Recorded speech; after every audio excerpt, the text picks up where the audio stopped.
Мандатынан кол жуган депутаттар боюнча пикир.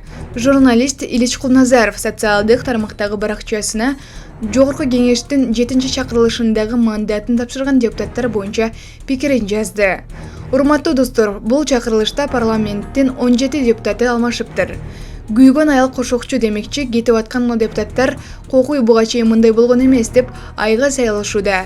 Буга чейин болгонду да кандай болгонун санап көрөлү. 5-чакырылышта 33 депутат алмашкан, 6-чакырылышта 82 депутат алмашкан. Анан кантип буга чейин мындай болгон эмес дешет. Эми азыркы 7-чакырылыштын кайсы депутаты эмне себептер менен кетип атканын дагы билишимче айтып көрөйүн.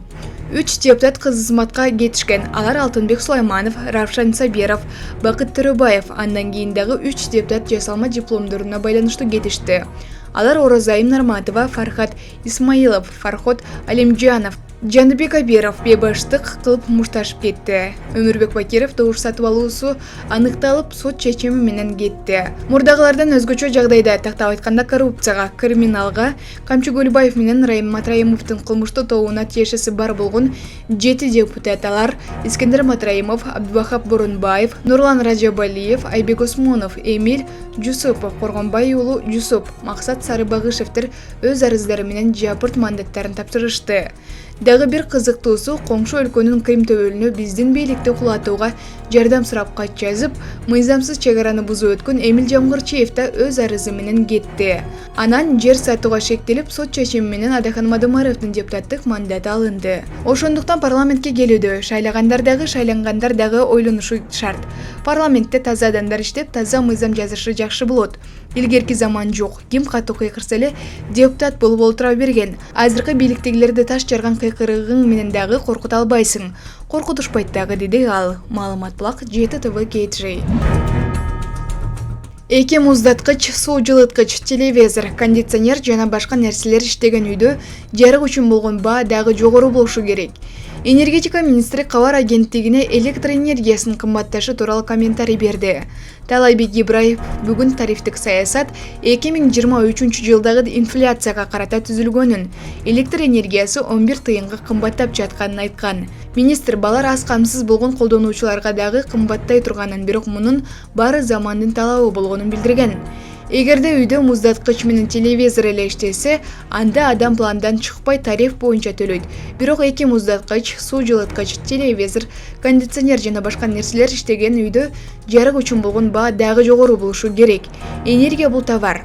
Аны ким көп колдонсо, ошондой эле киреше тапса керек. Ал эми кызмат үчүн төлөшү керек, деген министр. Маалымат булак Спутник Кыргызстан. Бишаналиевдин ишин иликтеген комиссия 2 жолу жыйынга чогулду.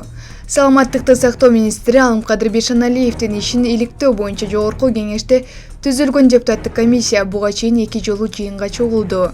Бул тууралуу Азаттыкка комиссиянын мүчөсү депутат Марлен Маматалиев билдирди.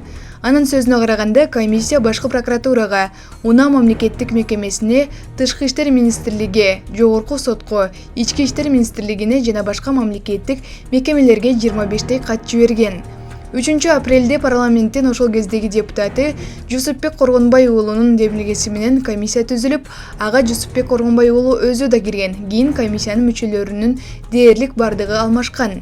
Жусупбек Коргонбай уулу саламаттык сактоо министри Алымкадыр Бишаналиевди коррупцияга айыптап, министрдин жана жакындарынын $50 миллион байлыгы бар экенин айткан. Андан тышкары анын уюшкан кылмыштуу топтор менен байланышы бар экенин билдирген. Ал эми Алымкадыр Бишаналиев коюлган дооматтын баарын четке каккан. Маалымат булак Азаттык KG.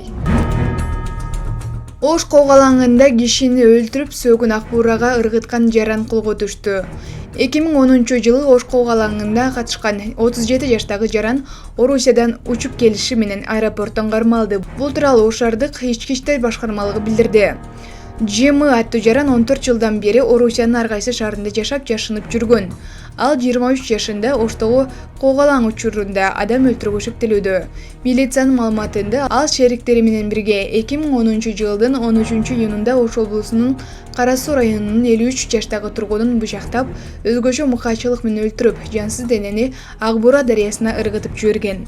Маркумдун жансыз денеси 2010 жылдын 19 июнунда Анжан облусунун Коджабад районунун аймагынан табылган. Абал турукташып, кылмышка шектүүлөр аныктала баштаган учурда ЖМ аттуу жаран ооручага чыгып кеткен. Шектүү камоого алынды. Маалымат булак Назар Ньюс. Кыргызстан Россиядан бензинди көп сатып ала баштады. Бул тууралуу Улуттук статистика комитетинин маалыматында айтылат. Билдирүүгө ылайык, январь-февраль айларында республика дээрлик 35 миллион долларга бензин сатып алган. Бул өткөн жылдын ушул мезгилине салыштырмалуу 2 эсе көп. Белгилей кетсек, Россия ЭАПке мүчө өлкөлөрдүн Кыргызстанды бензин менен камсыз кылган жападан жалгыз өлкө. Маалымат булак Спутник Кыргызстан. Мушкерлердин мейманканадагы мушташы 500 000 теңге коротуп даярданган, дейт кыргыз мушкери. Беттештин алдында мейманканадан казак мушкери менен жаңжалдаша кетип, найза уюмунан дисквалификация болгон кыргыз мушкери Марсель Нурланбеков кайрылуу жасады. Кайрылуусунда ал найза уюму кыргыз мушкерлерине олуттуу мамиле кылбай келгенин белгиледи. Найза лигасы кыргыз мушкерлерине олуттуу мамиле кылбайт, салмагын кууп барса, кайра беттешке чыгарбайт, акчасын бербейт. Спортчулардын мээнетин бериш керек. Бардык адам бирдей. Мен жеке өзүм ушул беттеш үчүн убакыт кетирдим. 500 000 теңгеден ашык акча короттум, деди ал. Ал ошондой эле найза уюмунун алдында хардкор уюму беттеш сунуштаганын, андан баш тартканын айтты. Эске сала кетсек, казакстандык Ануарбек Бекмамбетов менен кыргыз мушкери Марсель Нурланбеков 26 апрелде Алматыда өтө турган найза 59 турниринде беттешмек. Бирок алардын мейманканадагы жаңжалынан кийин уюм 2 мушкерди уюмдан түбөлүккө четтетүү чечимин чыгарган. Маалымат булак Супер KG. Алматыда өлүккананын кароолчусу өлүктөрдү зордуктаганга шектелип кармалды. Коңшу Казакстандын Алматы шаарында өлүккананын кароолчусу өлүктөргө кордук көрсөткөн деп шектелүүдө. Бул тууралуу Казакстандын жергиликтүү басылмалары жазышты. Жергиликтүү журналист Михаил Казачковдун айтымында, ал телефонун күрөөгө коюу үчүн күрөканага барган. Ал жерде иштеген ажаран уюлдук аппарат ага таандык экенине ынануу үчүн галереяны ачууну суранган. Ошондо гана сүрөттөрдү көрүп, полиция чакырылган. Алматы полиция департаменти ал киши буга чейин кармалып, СИЗОго киргизилгенин билдирди. Бул фактынын негизинде маркумдардын сөөгүн жана көмүлгөн жерлерди мазактоо беренеси боюнча кылмыш иши козголду. Учурда тергөө иштери уланууда. Маалымат булак Супер KG. Америкадагы каты торнадо 5 кишинин өмүрүн алды. Американын борбордук бөлүгүндө каты торнадо болуп, кеминде 5 киши набыт болду. Бул тууралуу чет элдик басылмалар жазууда. Маалыматтарга караганда, торнадодон Оклахома штаты көп жабыр тартып, бир топ имараттар талкаланган. Катуу шамалдын кесепетинен 20 000ден ашуун адам электр жарыгысыз калган. Америкада катталган торнадодон, тактап айтканда, катуу шамалдын ылдамдыгы саатына 218 километрге жеткен. Ошондой эле маалыматтарда каза болгондордун арасында 4 айлык наристе бар экени айтылат. Маалымат булак Супер KG.